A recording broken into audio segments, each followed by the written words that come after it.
to another edition of Clusterprof with Rory and Ryan, where we create lots of cluster profs. Before I introduce the topic, I would like to announce that we are joined today by a special guest whose name is Carlin. Anything you would like to say before I introduce the topic? Hello. Okay. Wise words. So, Word. today's topic is one that all of us have had to think about. All of us will experience it one day. All of us have had the feeling of experience it happening to others. Well, at least most of us. For those of you that haven't, lucky you. But the topic for today is death. You first, Rory. Well, I'm just thinking before we get around to talking about the topic, we had some responses from our some of our listeners from the previous episodes. Okay. So this is from JP. JP says, I found the point you made about the environment you play guitar in and the sporting reference very interesting. There seems to be some connection between unthinking self, or will, or unconscious mind, and superior performance. Also, there seems to be a role that the instinct, which belongs to the unthinking self, plays in generating a person's opinion on a particular matter. Seeing that, as humans, we have an infinite number of decisions to make in a short period of time, we therefore do not have time to develop a train of logic to arrive at a decision or opinion, but rather project out our instinct and afterwards attempt to create a thread of logic back to our some kind of core beliefs that we are comfortable with. It kind of follows that there is a capacity in our instincts that our logical or thinking minds cannot process so smoothly. Hence the improved performance of surrendering from conscious to unconscious. Any thoughts? That was in response to our first one. So we were talking about Daoism and Buddhism. Consciousness. Well, I suppose we got there talking about the thinking mind, right? Absolutely. Which is especially a big deal to Buddhists who seem to almost want to eradicate it. Okay, last comment from Lee Valley 1. A response to episode 2. Enjoying this, love the bird sound and the emerging image of the leaf as background to the conversation about nature and about our perceptions or consciousness of nature. The veined complexity of the leaf is a nice reminder of the multi-layered world and of our sometimes paradoxical ways of thinking about it. Typing this comment as I'm listening gives me a little experience of participating in the conversation. Humanity differs from nature because we are self-aware, conscious of our consciousness. What I really enjoy about Clusterprof is its kind of halting quality, its awareness that there are no simple answers, its iterative feel. Keep it going, Ryan and Rory. Did I miss part of this comment? Oh no, this is what I wanted to. So humanity differs from nature because we are self-aware, conscious of our own consciousness. Well, what's this person's name? Lee Valley 1. Lee Valley 1. Consciousness is actually a very big deal within biological studies. One study that has made people question whether humans are truly the only animal that is self-aware is the mirror test, in which you show an animal of any kind a mirror, and depending on how it reacts to the image, you can tell whether it has a certain degree of human consciousness. Like if you paint a bullseye on any of the great apes, or bottlenose dolphins, or a killer whale, or an African elephant, or a magpie, these animals, unlike every other animal that's been tested, all of them, what they would do is they try to wipe that little bullseye put on their eye that have been painted on off, whereas many other animals were confused as to what was going on. And this is a study that merely favors animals that are dependent, that primarily see the world through vision. Can't really account for animals that may rely more on smell or hearing, such as, say, dogs. But maybe you mean abstract thinking?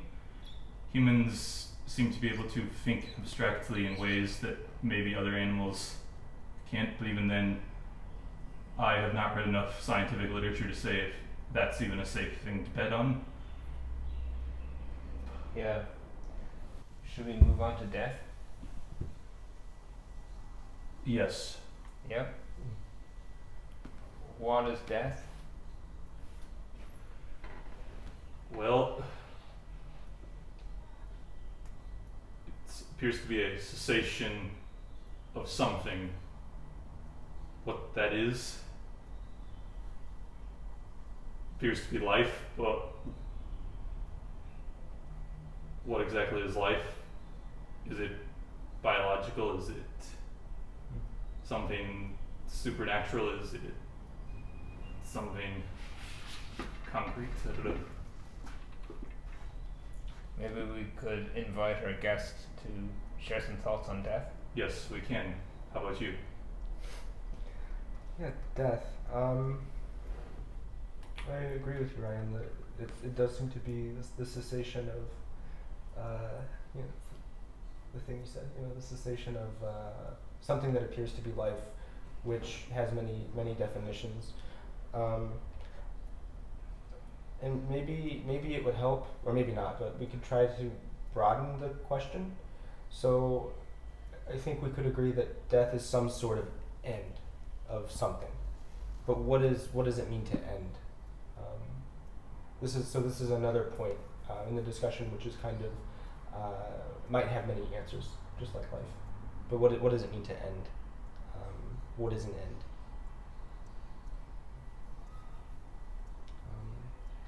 And maybe more like, what's the difference between ending and just changing? If that makes sense. Yeah. These are, Mm-hmm. Go on. Go on. These are just some of the immediate questions that I would have in the discussion about death. Okay, here's a kind of a wacky thought for you. Like those. One day I was walking along and a strange thought hit me. I suppose I was approaching 30 years of age, which is maybe a person's prime, or maybe not. Maybe often it's later than that. But I just had a thought about death. Maybe you could conceive of death happening at some point during your quote-unquote life.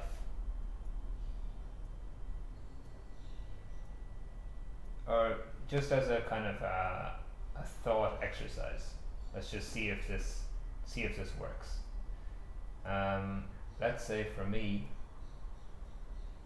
at one point, at the age of 41,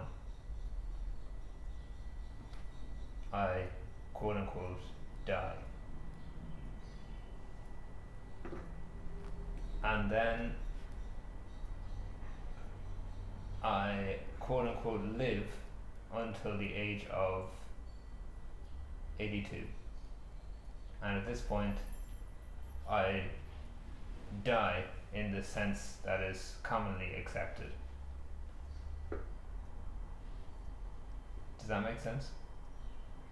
Yeah. Make sense? Yeah. Yeah. Are you the same person that you were when you were 23 years old?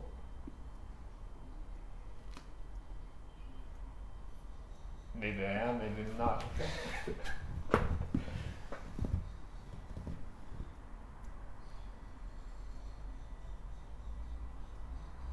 Yeah, maybe you die several times, or maybe you're constantly dying. Maybe living is the same as dying. Well, there is the saying, the coward dies 1,000 deaths. Hmm. But that's basically equivocating that cowardness is just as bad, if not worse, than outright ceasing to live, or that's very hard to word though. Hmm.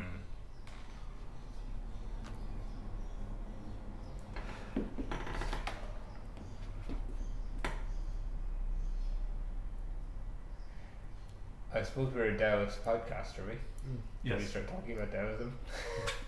Well, I was thinking of asking, just to connect it to previous podcasts, about what the Buddhists think about death. Well, in the Buddhist worldview, most people's mind, it's simply just reincarnation in the Buddhist mind, but actually, I can't speak for all Buddhists because there's many different sects and whatnot, but basically there's this realm of samsara that every being is born into. You can be born into one of 6 realms: the gods, the demigods, humans, animals, hungry ghosts, and hells. When you die, I want to be a hungry ghost. okay, the ghosts, the gods, they basically live in a life of luxury because they're so awesome with their power and wealth and whatnot that they can never achieve enlightenment. Demigods can't achieve enlightenment because they are constantly jealous of the gods. The animals lack just a certain mental capacity to achieve enlightenment. The hungry ghosts, the thing about them is they have really small mouths, they have really small throats, too small for anything to go down, but massive stomachs, so they're in constant pain. And in the hells, there's a bunch of different hells you can go to, frozen or fiery or whatever, and you just spend millions of years in torture before you finally die and get rebirthed. Well, it's not that you die, it's that the karma that accumulated of what was you goes on to become another life in another realm. And the human realm is the ideal one you want to be in, because you're not in such a life of pleasure like the Buddha was when he was a prince. You're not in so much pain like the Buddha was when he was an ascetic. You're the middle, hence the middle way. Oh, and when you finally do reach this enlightenment upon death, you kind of enter in, well, it's a lot more complicated than this, but hypothetically eventually you enter into the state of nirvana, which is sometimes described as just ceasing to exist. Other times it's described as achieving a knowledge that is beyond mere comprehension. It's not, but Buddhist death is a huge issue for the Buddhist. There seems to be this element here also, maybe slightly different from what we were just talking about, but this element of dying many deaths seems to also be present in Buddhism, and it's definitely somewhat present in Christianity as well, right? Where when you're baptized, you come out like born again out of the water. But what about Daoism? Does the Taoist die many deaths, or just one and done? Well, one difficult question is, to what degree are we incorporating Chinese folk religion into Taoism? Because there most certainly seems to be ideas of spirits and ghosts, even those of our deceased ancestors, among us.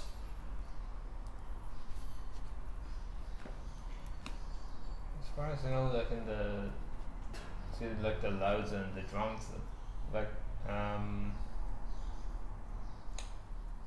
well, I say the Zhuangzi, there doesn't seem to be much speculation of what exactly happens once you die, but the idea that we don't know what happens when we die is quite important, right?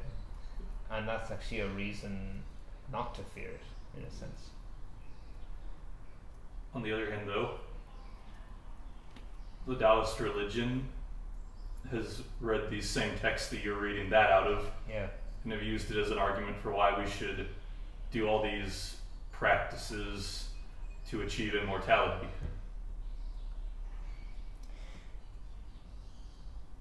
One, I think, like quite common reading of like the Zhuangzi is that there is basically the two essential attitudes towards death within it are that it's not something to be feared necessarily, Well, but at the same time that life is to be cherished, or it is to,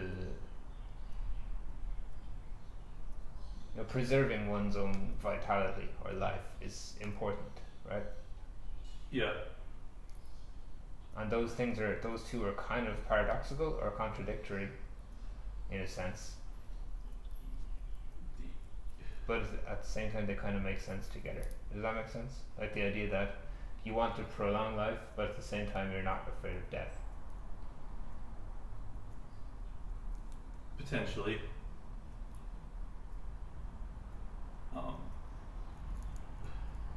But then again, your reading sounds somewhat like Garrick Muller and D'Ambrosio's interpretation of Taoism, where what are all these figures doing in the Zhuangzi? They're basically using irony to destroy the Confucian sincerity model, pointing out that basically they're doing this as a way to basically relieve all the pain and suffering of life, so that they can live the natural lifespan. They should. Sounds almost as soritological as many other religions and philosophies can sound at times. Soritological, what does this mean? Means like salvation, or like the goal to like escape from crud that makes life and whatnot so awful. Rory, the take that you gave about Taoism, it doesn't strike me as so different from the Confucian take on death. In that there's really not much of a focus on what happens after, and in fact actively trying to get away from it. Where Confucianism prefers to focus on like living your life, how you live your life, and focuses on, like, when we're talking about death, we're talking about grief and how to cope with the death of those around you, rather than a focus on what happens to you after you die. But Confucianism can be a little bit contradictory at times in that, because, for instance, there's the 3-year mourning period. That's a long time. I mean, at least in our world, it sounds like a long time to mourn over somebody. And then there's also the story of Yan Hui. When he dies, that makes Confucius fall into so much sorrow that he curses heaven and whatnot. Yeah, but I mean, I don't know if that's contrary to what Carlin was saying, that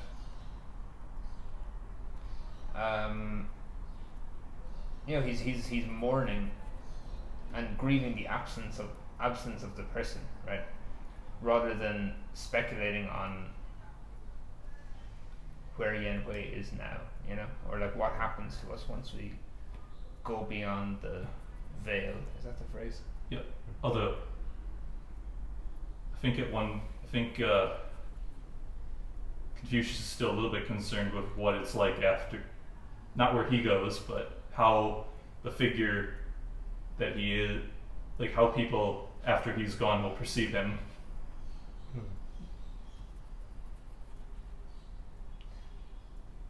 But again, that belongs to our realm here, right? Yeah. Same as like mourning somebody who is gone. You're mourning their absence from this world.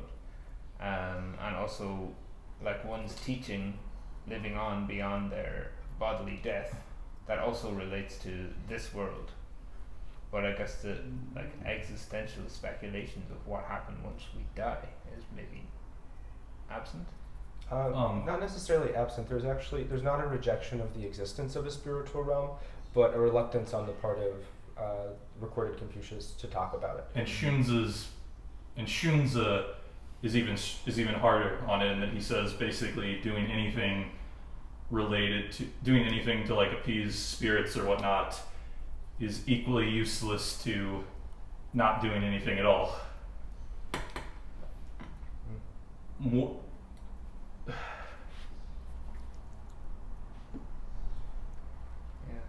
And I guess in the Zhuangzi, like this, the unknowability of death is part of what creates this attitude towards death, right? Where it's neither something that you fear, nor is it something that you give yourself willingly to, or that you strive for. It's just one step in the process of life and death. Like, I'm not sure if this is a valid metaphor, but one thing that makes this kind of make sense to me is thinking about a play, right? Say like an actor in a play. So you have like a performance, and the performance has a beginning, a middle, and an end. And maybe there is a kind of a climax at the end of the play. With somebody who is a good actor, and really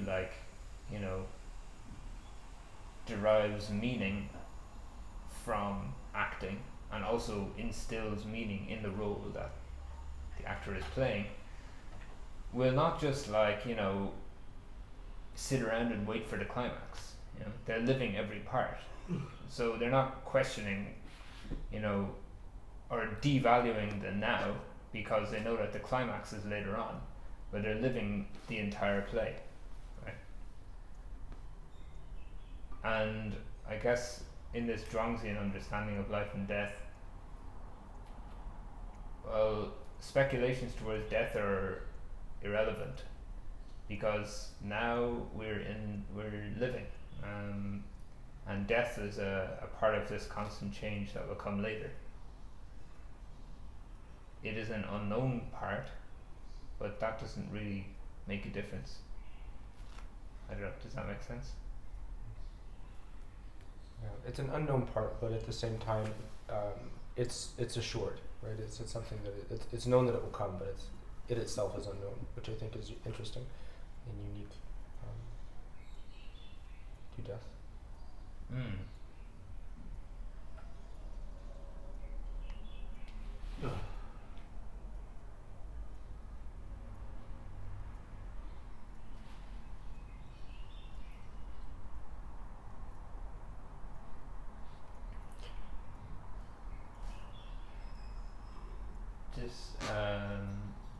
The surety of death is, maybe you could say, it's our fate, right? It's everyone's fate that we will die. That appears to be so, but how people will die, their fate seems to be different. But I guess that's the inherency of talking about fate.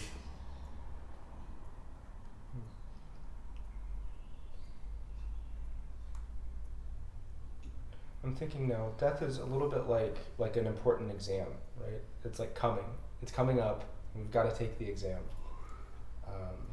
And there's some anxiety there, but maybe not all the time.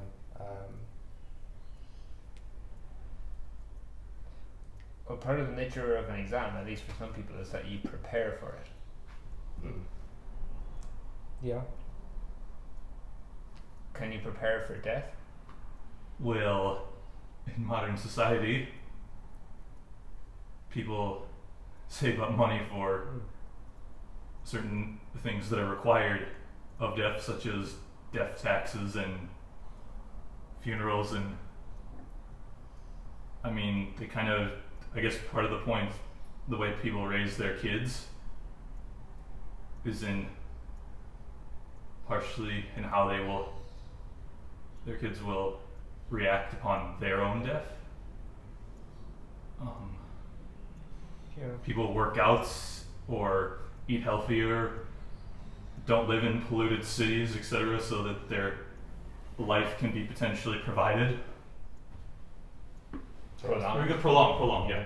They also pray. Mm.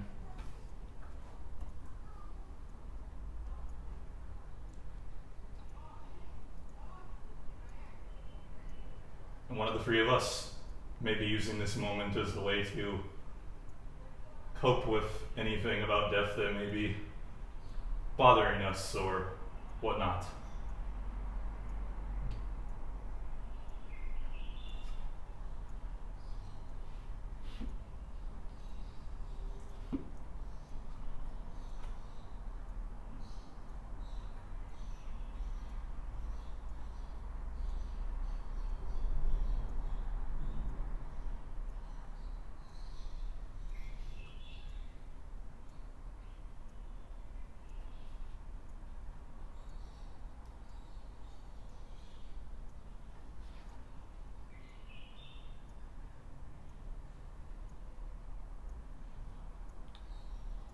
I think a lot of people would agree that death is a natural thing. Death is natural.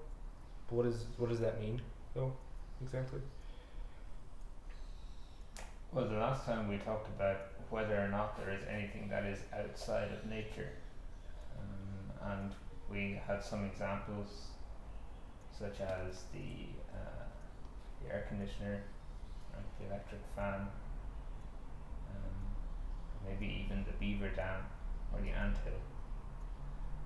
Are these things natural or are they artificial, i.e. unnatural? And with this question about death being natural, I'm wondering, is everything that is in existence part of the life and death cycle? Or are there some things that do not die, that are beyond death? Well, does matter die?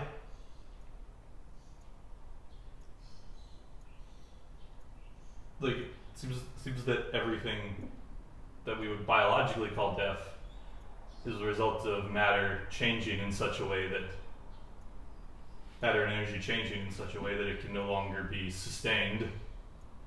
But does the is the first law or second law of thermodynamics that says matter and energy can't be created nor destroyed?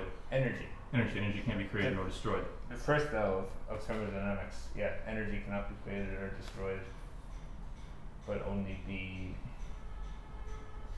changed from one form to the other, to another. Does this also refer to matter? I think doesn't matter can become energy, right? I guess so. If you like burn something, right? If you burn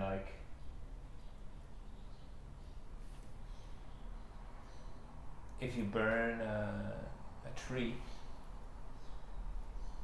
it would change into other forms of matter, like gas particles and stuff, but it would also change into heat, which is like an energy. It was a form of energy, and so yeah, go on. The tree's an example though of something in which the thing being destroyed we would say has died. Well, unless the tree has already died and it's say just a dead tree that caught on fire. But what about a rock?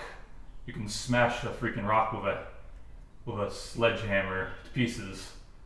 But are we calling that death? Well, ordinarily we wouldn't, right? No.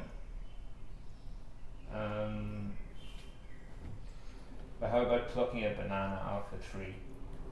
Well, hypothetically, if you ripped the banana along with enough of the tree's bark or something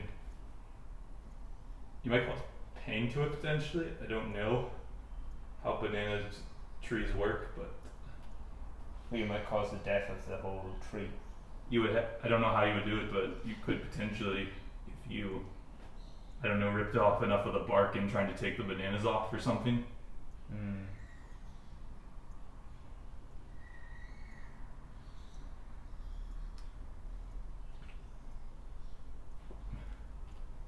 Maybe in ripping off just a little bit of the bark, you expose it to insects who then chip away at the inner side and eventually kill the tree. I don't know.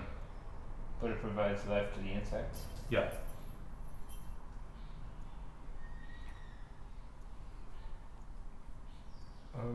This talk about the death of inanimate objects, it has me thinking about a year ago Graham Parks came and visited ECNU and did a lecture series. And during his talks, he said that the reason that we are experiencing so much trauma or so much negativity in the world, one of the reasons is because we have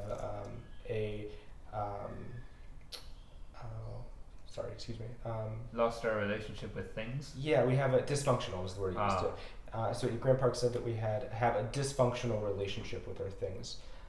And the example that he kept going back to was a garlic press, which he had for 30 years or something.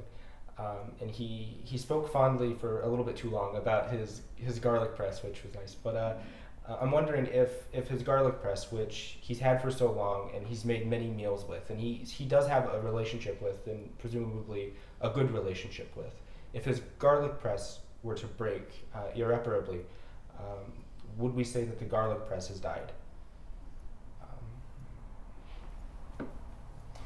Well, think about the garlic press. What came to mind, especially because it's a 30-year-old garlic press. I guess 30 years isn't all that old, it's from 1990. But anyway, the garlic press that came to mind for me was like one with a wooden handle, or at least partly wooden in its handle, and then maybe a metal like top. Well, garlic press kind of has two handles, right? A kind of top handle and a bottom handle. It might be all metal. His garlic press might be all metal. But let's just say, for the sake of argument, it's partly wooden and it's partly metal. If we say plastic, I have a feeling like this might make it even more complicated. But in the forming of that garlic press, I guess you have like a tree wasn't necessarily felled. A branch might have just been chopped off, but it might have come from, a forest where the trees were regularly felled and new ones were grown to make the handle. And then the metal part, I suppose, maybe there's like an iron ore was mined and then the metal was extracted from it. And in a sense, we're taking things from the earth, and then eventually when he disposes of his garlic press, where will it go? I mean, maybe he could potentially take the wooden handle part and put it in his garden, and it will eventually rot away, right? The varnish or whatever finish is preserving the wood will eventually be kind of weathered away by the elements, and then the wood will go back into the earth. The metal, I'm not really sure. I mean, eventually the metal could decompose as well and become part of the earth again.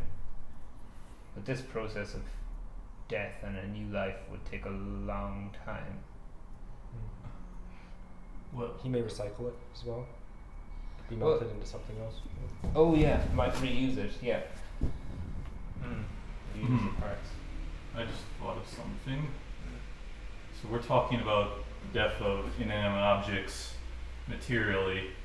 We know about 2 or 3 years ago, the Brazilian Museum of Natural History or whatever burned to the ground, right? Well, people were talking about it as a complete travesty because of all of the artifacts and documents and what that were lost. And yes, on one sense, paper and all sorts of other materials were destroyed. But another thing that people talked about as dying was all this Brazilian history was gone with the fire.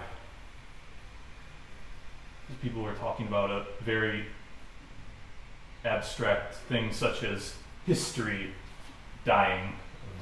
It doesn't change the fact that those events happened.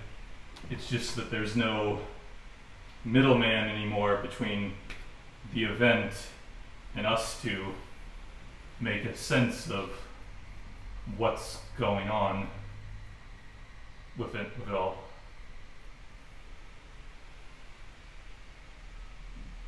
Well, these are kind of death of ideas or death of culture. You could say that.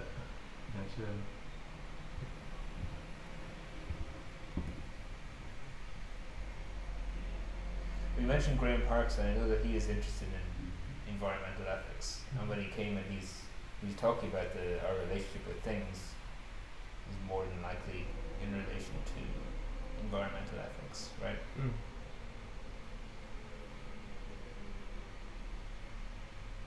The burning down of a kind of culture, history museum. Or, well, you said natural history museum, right? Oh, I said natural history? I think it just might have been the Museum of Brazil, but I don't remember. It was a very important museum full of tons of historical, archaeological, etc. objects.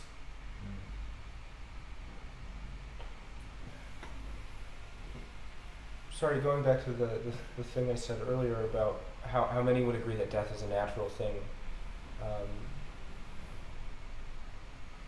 I'm wondering if the death of ideas or the death of culture could be a natural thing, be considered a natural thing as well. But all things end, right? Nothing is meant to last forever. Is this true? Yeah. I think, was it Ryan or was it Carlin who mentioned what is the difference between death and change, right? Wasn't that you? I think so. Oh, it was you. Carlin. Then you. And this like puts in my mind like, is death absolute or is it relative? Right. So like if I die, in just terms of my body, that's absolute for me, right? Or am I not even my body, because you mentioned like, am I the same person that I was in 20 years ago or whatever? So like, maybe that me has already kind of died and has led on to this me. So but if we think of Rory as like a story, and it's easy to do that because it rhymes, then like you could think of obviously the death of one person. I mean, this is how we typically think of the death of people, right? It's the death of the person who's been alive from age 0 to age however long they live. So when I die, that would be the death of me, but then my body will decay in the ground and new life will come of it eventually. Just like the tree that's been chopped down, or let's say the banana that's been plucked from the ground and then thrown on the ground, it will, eventually decompose and become organic matter again and give rise to new life. Reminds me of a meme I saw all the way back in probably 2013 or 2014 about... Was it a wise meme? I don't know. Okay. I don't consider memes and wisdom to be very synonymous. Yeah. But in this meme, it was talking about there's no reason to fear death because you've always existed, because even before you were born, you were molecules of something else. Like, you were the molecules of a star that exploded in a supernova millions of years ago, and before that, you were those molecules were compressed into something before the cosmic expansion we call the Big Bang occurred. Sorry to any physics people who are more knowledgeable in physics. I was just thinking, this must have been either a really big meme or have like really small letters. I kind of expanded on what it was implying, but Yeah. that's kind of how I read it because I had like a picture of, I think, the universe, and I had been reading a lot of Carl Sagan at the time.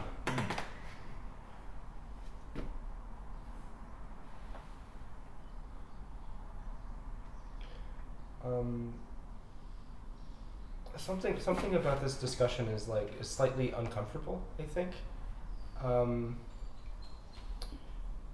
because we're kind of like transitioning very quickly between like the death of humans, the death of rocks, the death of garlic presses, the universe death, and like we're kind of weaving in and out of these things, and I'm just thinking maybe part of the reason why it's feeling so uncomfortable is because, like, culturally speaking, there is such a premium that's placed on human consciousness, human life, and being human. There's a bigness to humanity, of course, from our human perspective.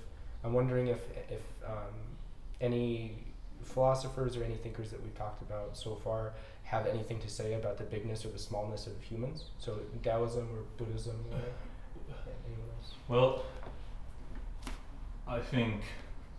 the only philosopher I can think of at the moment who might have a problem with the way we're talking is the way we're talking about death. He might think, Emmanuel Levinas, he might think that we are effectively totalizing human nature when we talk about the death of humans in relation to just the universe's death or the death of a garlic press. Like, basically we're making it so abstract and irrelevant, and this in some ways relates to death, in other ways goes beyond it. He'd be concerned that we could then use this way of thinking to effectively oppress or destroy our fellow humans, the other, as he would call, instead of show care towards it.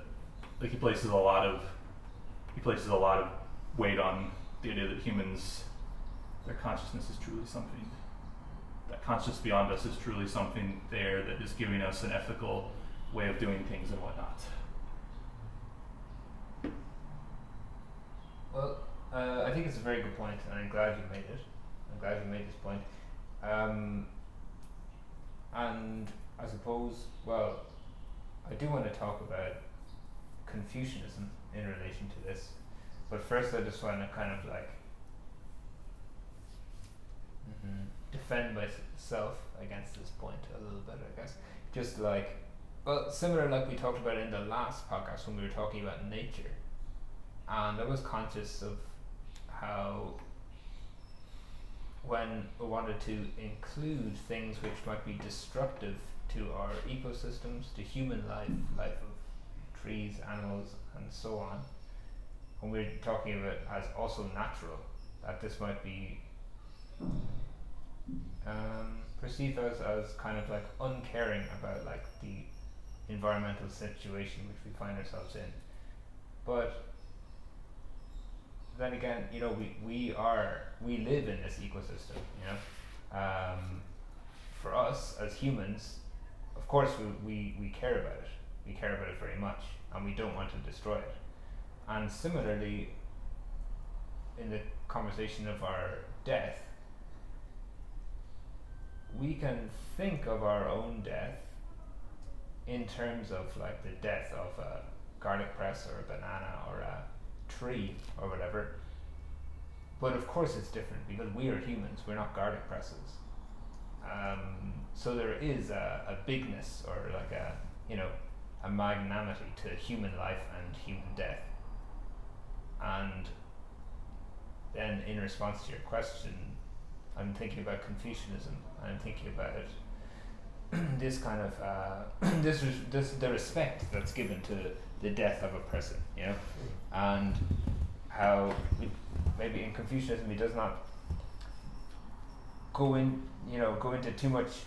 give into too much speculation about the spirits or the afterlife or what these realities might be like.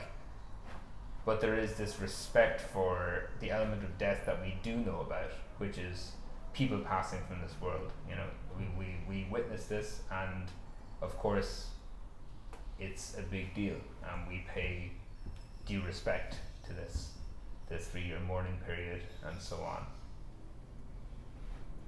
Does that make sense? That's kind of two different points. Yep.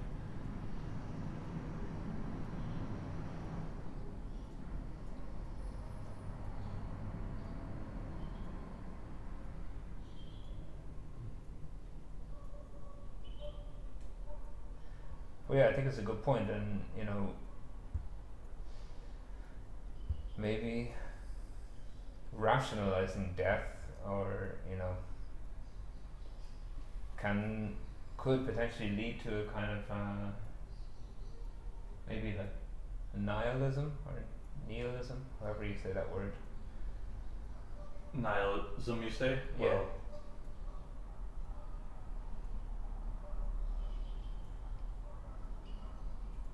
nihilism. Is nihilism related to existentialism? I would say they are somewhat related to one another. Okay, so how does existentialism interpret death? Death to the existentialist is effectively that point at which it's that thing that gets you kind of start looking at the world in a different way. Specifically, basically to the existentialist, to start with, say, existence precedes essence. You're kind of just born into this world existing. What defines you define yourself later on. And that happens through many things, through social conditioning, through family and so forth. But the point of death is eventually you start questioning, like, oh, you're gonna die, and like, is there any meaning behind it all? Is there any meaning behind anything? And you start to feel a lot of discomfort. That's why this state is called anxiety or fear or whatever. But if you get out of that stage eventually, after large amounts of thinking and fear and like anxiety and whatnot, you come to realize, yeah, there's nothing objectively there, so therefore, what? There's nothing Objectively meaningful? Yeah, objectively meaningful. So therefore, the opus, is it onus or opus? Onus, right? Yeah. The onus is on me to basically give this otherwise meaningless life, meaningless existence, meaning. And I can do it however I want. In a subjective way, right? Yeah. You give it subjective meaning. Yeah. Basically. So death is basically a springboard for getting you to realize how the world how your situation truly is and what you have to do to, I guess, alleviate the meaninglessness of it all. So for the existentialist, death is like a motivator to Yeah. hurry up and make meaning already. Yeah, I think this is foundational to Heidegger, who inspired the existentialist. Whereas for the nihilist? The nihilist, it's kind of just, well, I mean, a nihilist doesn't say necessarily that you thus have to give your life meaning. They just kind of say, yeah, there's nothing here. Yeah, I think the main difference between the existentialists and the nihilists is that for the existentialists, they say, life has no inherent meaning, therefore we must make meaning. Whereas the nihilist will say something more like, life has no meaning, full stop. But then what is Nietzsche? Because he's often referred to as a nihilist, but doesn't he kind of talk about the Übermensch, like overcoming, going beyond human, being a normal human or whatever? Yeah, Nietzsche is often referred to as an existentialist as well, but like you said earlier, I think he's one of these thinkers who's really easy to misinterpret. Yes. Maybe interpret in lots of different ways.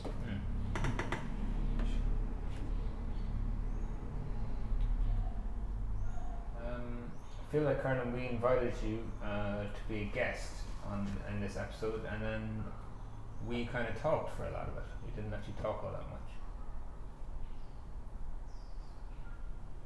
Is that true? Is that true? It doesn't strike me as true. Okay. No, I really appreciate the opportunity to come onto the show, be part of the discussion. It's a pretty prestigious opportunity. It is. This is a great opportunity for me to build my profile. Oh yeah. Which I genuinely graciously appreciate. It was a lot of fun being part of the discussion. So thank you. What would the topic of what should the title of this episode be? The title of this episode. That's a good question. Do you mind if I take a moment to think about it? Please.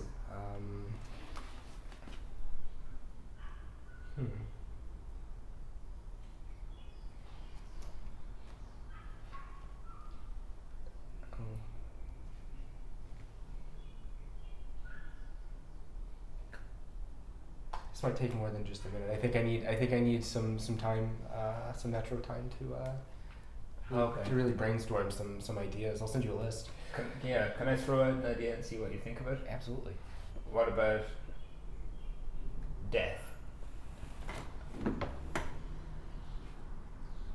You know, I like it. I like it. Death. How are you going to spell it? Is there a full stop there? Is there a full? I wasn't thinking of full stop. It sounded like there was a full stop. Death. Did you hear the full stop? How about death? Death? Is there a comma after? Death. Death? Question mark? Yeah, there's a question mark there, yeah. Death. What is death? What is death? That seems ambitious. Okay. But if you want some clicks, maybe get people who want to refute the thing you're saying. Did we stop recording? No, we're still going. Death and dying? Death and dying? Yeah, that's like a common. That's like what the philosophical topic is usually referred to as. Death and dying. Death and dying in Shanghai. Yeah, it's like 1 minute segment. Okay.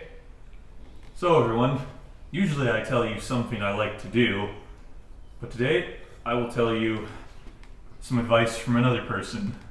So I was reading a very interesting essay by Arthur Schopenhauer on noise. And he talks about basically what type of noise in particular irks him. And for him, the worst noise you can make is the cracking of a whip. Say that someone who's trying to get their horse to go a certain way would use. Because one, a horse that has been adjusted to this sound 100 times is not going to change their demeanor. But two, no matter how focused you are on any topic, no matter how, like if I'm deeply reading or whatever, the moment someone makes the cracking of a whip, they're automatically going to lose that focus they need and their project is ruined. So from now on, for those of you who are listening who are in the horse training business, throw out your whip and find a more effective way to get the horse to do what you want. Try a carrot or a sugar cane cube or something. When was Schopenhauer around? He was born 1771, died 1860. I suppose there was more whip cracking going on in those days. Yes, well, just in case. The few of you that are still horse whipping, stop it. Yeah.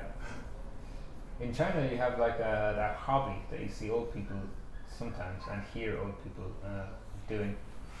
You don't see it so much in Shanghai, but cracking a whip. Have you ever seen that? Oh yeah, I've seen it. And the sound is quite satisfying, I would say, but maybe because you don't hear it so much nowadays. Yeah, and if it's a hobby, there are fewer ethical concerns as well, like less to think about. Yeah. I think in Shanghai you see the swords more often, I think, than the whips. People practicing sword stances. Do you see this? I see it. Yeah. And nunchucks occasionally too. Yeah. Oh. Another thing I see people doing is card games.